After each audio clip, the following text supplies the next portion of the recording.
ಪ್ರಕೃತಿನ ನಾಶ ಮಾಡಿದ್ರೆ ಅದಕ್ಕೆ ಉತ್ತರ ಪ್ರಕೃತಿನೇ ಕೊಡುತ್ತೆ. ಎಚ್ಚರ ಎಚ್ಚರ.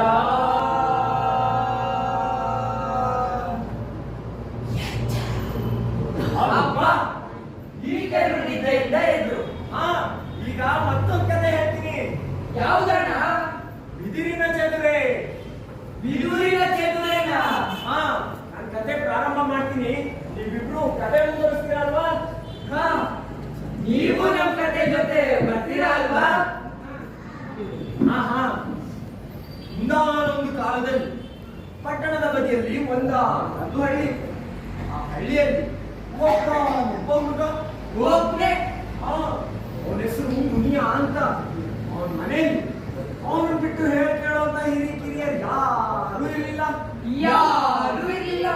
ಹಿರಿಯರಿಂದ ಬಂದ ಅದೊಂದು ಮನೆ, ಒಂದು ಹೆಣ್ಣು, ಅವಳೊಂದು ಮರ. ಮರ ಅಂದ್ರೆ ಪ್ರಕೃತಿನ ಅತ್ಯಾಚಾರ ಮಾಡಕ್ ಹೋದ್ರೆ ಅದಕ್ಕೆ ಉತ್ತರ ಪ್ರಕೃತಿಗೆ ಕೊಡುತ್ತೆ. ಎಚ್ಚರ ಎಚ್ಚರ.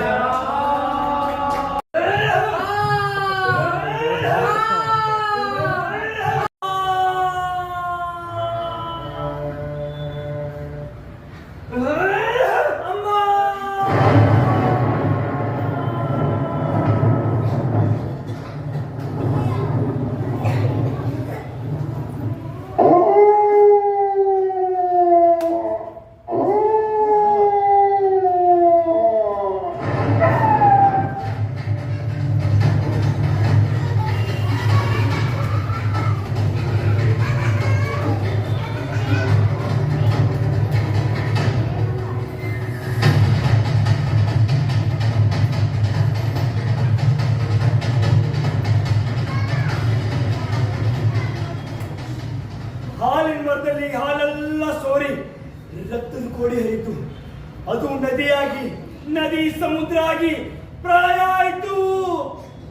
ಅದರಲ್ಲಿ ತಿಮ್ಮ ಸಂಸಾರ ಮುಳುಗಿ ಸತ್ತೇ ಹೋದ್ರು. ಇಲ್ಲ, ತಿಮ್ಮ ಇನ್ನ ಸತ್ತಿಲ್ಲ. ಅವನು ನಮ್ಮ ಮಧ್ಯೆನೇ ಇದ್ದಾನೆ. ನಾವೀಗ ಗಟ್ಟಿ ಮನಸ್ಸು ಮಾಡಿಕೊಂಡು ಭೂಮಿನ ನಮ್ಮನ್ನ ನಾವು ಉಳಿಸ್ಕೋಬೇಕು. ಎಷ್ಟು ನಿರಾತಂಕವಾಗಿರೋ